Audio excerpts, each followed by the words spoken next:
Today's challenge is a Retina IIIC camera. This one's a little bit of a mystery. It's in quite good general condition. A few ice bumps I notice. So there's definitely a slight sign of loosening of the leatherette on the front there, so a bit of corrosion going on underneath those leatherettes, but otherwise the camera's in fine condition.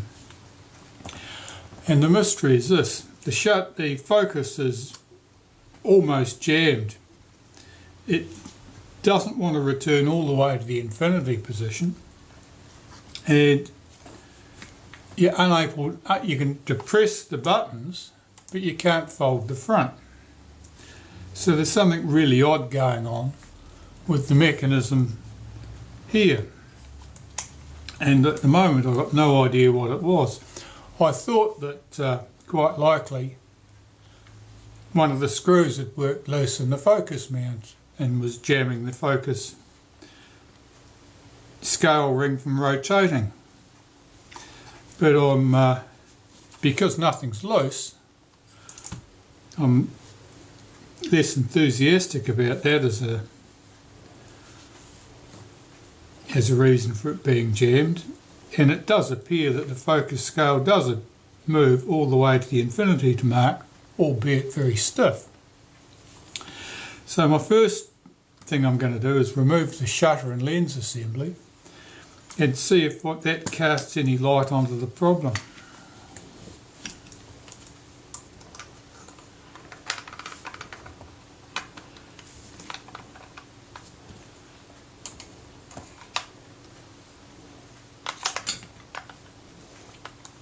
It's a bit stiff.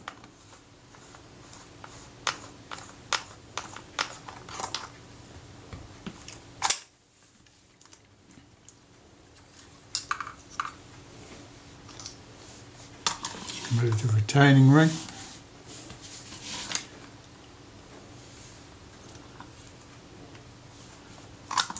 The focus is still stiff, but it's just gooey, and it will still not fold.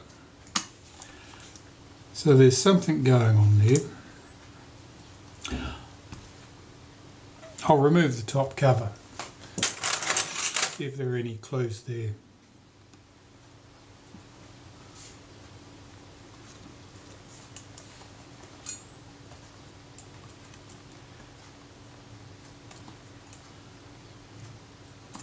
It's funny. That screws out, that should just lift off. There it goes.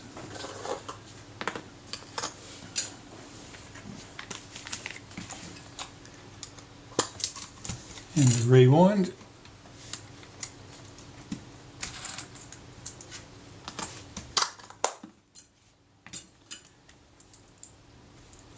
Two screws on the top. I can see someone's been at those before.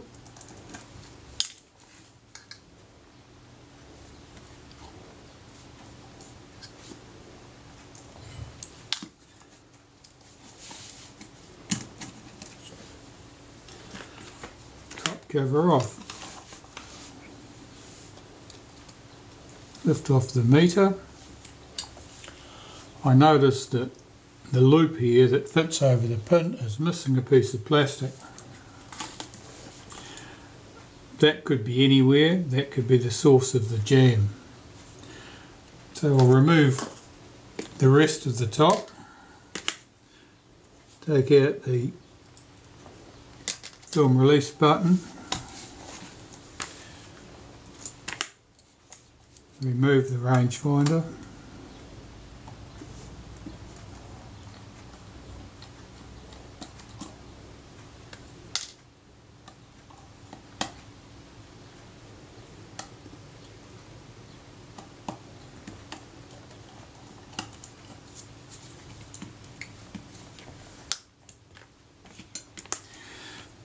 Check that focus. It's still as stiff as it was. Oh, it closes.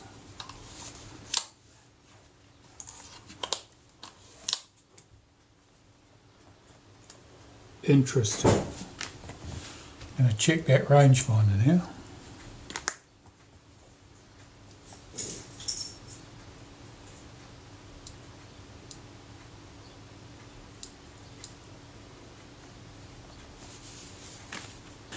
Interesting, it should have something to do with the rangefinder. Looking at the rangefinder here, this is the arm that is pulled out by the coupling ring from the focus. So the infinity position would be back against the body and close focus would pull it out. So all the action happens on this internal face here. But I notice on this face, right at that point, there's a bright spot, like the black finish has been damaged. What I suspect has happened is that for one reason or another, when the focus has been racked out to a close focus position, that arm has popped over the top of that screw head, that boss that works it, and so it's sat behind there, and that would effectively prevent you being able to return the focus to the infinity position, and more importantly, or would make it very stiff to do so, and more importantly, if this pin is blocked by the rangefinder being behind it instead of in front of it, there's no way to fold the front of the camera, because when you fold the front of the camera, that rangefinder pin on the arm has to track back down there, and it actually runs back against the inside of the body out of the way. And so the problem here, and I'm just going to test this by putting the rangefinder back on incorrectly as I believe it was sitting. I'm absolutely sure that this is the cause of the problem, or the cause of the problem here. What I don't know, of course, is what caused that rangefinder to jump over the top of that pin there. So I'll put the rangefinder back on, check my observations to see that that would indeed be a likely cause, because it's certainly something I hadn't spotted before I'd lifted the rangefinder, and then move on with the rest of the service once I'm satisfied that that was the sole cause. So I've popped the rangefinder back on in the position I believe it probably sat, and I'm watching to see if this focus gets unnaturally stiff as I get close to the infinity position.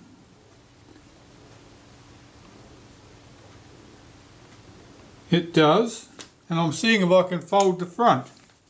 And no, it's exactly as I expected. You can't fold the front. And that's because the rangefinder is effectively blocking that from moving. So I'll loosen those screws up, lift the rangefinder, get the arm sitting back where it should be, and see what the action of the rangefinder is like at that point. Is that enough? No, I need a bit more than that.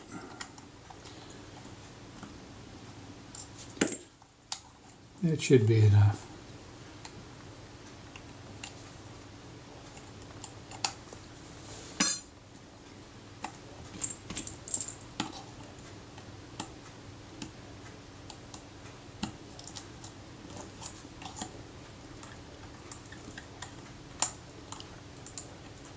I'm interested to see if I can tell whether there was a pre-existing problem with the rangefinder causing it to behave like this.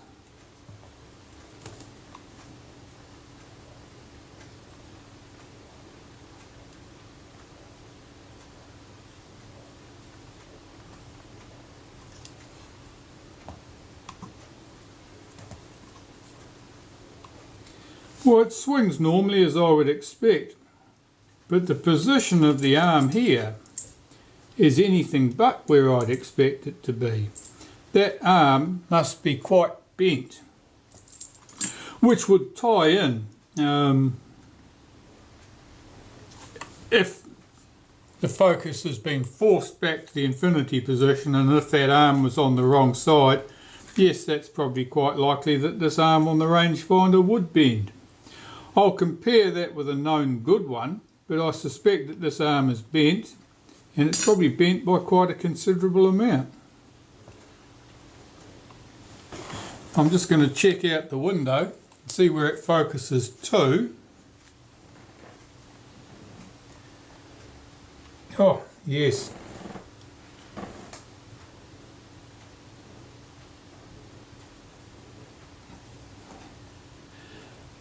Well, at a target that is 500 millimeters away, it's telling me it's at, that's 500 millimeters, that's about 18 inches, give or take a bit. It's telling me that the focus distance here is between 5 and 6 feet. So, definitely the arm on the rangefinder has been bent. Still don't know the cause for that arm to have popped over the top and ended up on the wrong side of that focus lever from the front of the camera yet, but I suppose time will tell. I did note that that piece of plastic was missing from around the meter. There's a little collar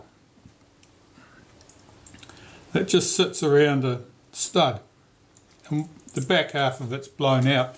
That's extremely common. That plastic was always fairly brittle, and typically what happens is that the camera receives a bit of a bump and the meter gets pushed one way or the other, and that plastic just shears off.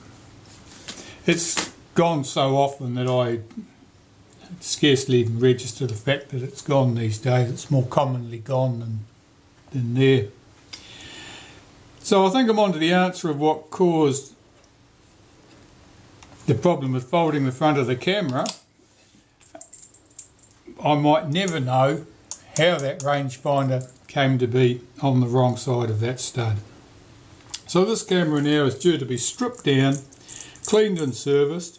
If I do discover that little piece of plastic somewhere, I'll let you know. Otherwise I'll probably give you a shot of the camera once it's all finished and working again, and it'll be getting packed up and back to its owner. The focus on this is quite stiff. Now that's mostly, at this stage, that's down to the grease. The grease in that helical has just gone like treacle, and I expect it's much the same in other parts of the camera. Well, as I continued my disassembly of the camera, I discovered that little missing piece of plastic, and it was down in amongst the film advance stuff here. Now certainly a piece of plastic like that can jam the film advance, though in this case that wasn't our particular problem. So I still don't know what jammed up that rangefinder or caused it to hop, but and perhaps I'll never know. Well, as I stripped this camera down, I did notice two factors here, one that I certainly expected to find. Here's the plate from the front of the focus rings here, and there's the arm that pulls the rangefinder forward. And since it had been reluctant to return to the infinity position, since it was effectively blocked at this point, I expected that it was probably bent out at this point as a result. And I don't know whether you'll be able to see it there. I'll see if I can get that lined up, but it certainly is. So that's bent there, and that's why we couldn't get anything like the correct infinity position once I'd put this on the rangefinder back in correctly. So this will have to be straightened out. That's a fairly minor matter. One other point of interest. There are 4 screws that hold the focus scale ring to the outer helical. Now when I look at those, there are obvious scour marks from here to the screw in each position. And that tells me that the focus ring was forced not to the infinity position, but to the away from the infinity position. The likely reason for that would have been that the user took the camera out on a very cold morning and went to focus, and he just pushed the lever and the helical wasn't going anywhere because the grease had just turned to concrete in the cold weather, and so that focus scale ring has shifted. It's actually moved quite a considerable amount, I would say probably about 15-20 degrees. And that would be enough too, because that means when you return that to the infinity position, it's pushing everything much further back into the camera than it normally would have been. So we certainly had a couple of problems there. I haven't decided exactly whether that contributed to the rangefinder problem, but it certainly can't have helped. So I'll carry on with the strip down. Just a quick look here. I stripped the leatherettes off the body. As I said, there was corrosion underneath the leatherettes most likely, and certainly that's the case. When there's corrosion under the leatherettes, they actually strip very easily. They usually come off without any damage at all. If you were trying to get leatherettes off a camera without corrosion, that's a completely different matter. That can be very awkward. So I've got to get rid of all this rubbish off the metal surfaces. Clean the leatherettes thoroughly, scrape them down to get rid of those corrosion deposits. You can see here that there's ice bumps have formed underneath the leatherette. When everything's clean, they can go back on. This piece looks particularly ugly. That's the leatherette off the base plate. But in practice here, most of the ugliness that you see here is just the extra glue layer because this piece has been off the camera previously. Those other parts will have been on there since the late 50s or whenever that camera was manufactured. Well, after a lot of work, I was able to get the corrosion products and old glue and rubbish off the bodywork and the leatherettes. And so the leatherettes for the back and the two front pieces can go back on at this stage. I still haven't cleaned up the rest of the camera body, but I like to get the leatherettes back on the body, and then the body, which has otherwise been cleaned, can be put to one side, ready for reassembly. Alright, got the leatherettes back on the body, so that part's done. I'm quite happy with that. There's a few bumps and lumps in the leatherette still. You can never get the Zeiss bumps to completely go away because they've stretched out the leatherette and it's just reluctant to pop back into position. Even if you warm it with a hairdryer, it doesn't always soften it enough to cause those bumps to flatten right out. So this is ready, this is all cleaned and ready for more work, so I'll carry on with cleaning the rest of the camera. Well, it's pretty late in the day now. The camera has been stripped down, serviced, everything's running nicely, and the first thing I noticed once I put my freshly reassembled rangefinder back in place was I racked the focus out to the closest focus distance, and the arm on the rangefinder immediately popped over the top of the cam it's supposed to ride on, which is exactly the fault originally, of course. But now I can see that this arm here is actually bent. You can see that it's bent upwards in this direction. So I'm going to take that arm off, bend it down, then it should stay in place behind the post, and we shouldn't get a repeat of that problem. But how it came to be bent in the first place is a mystery. Right, now it's all sorted. The end of the arm has been bent down into place.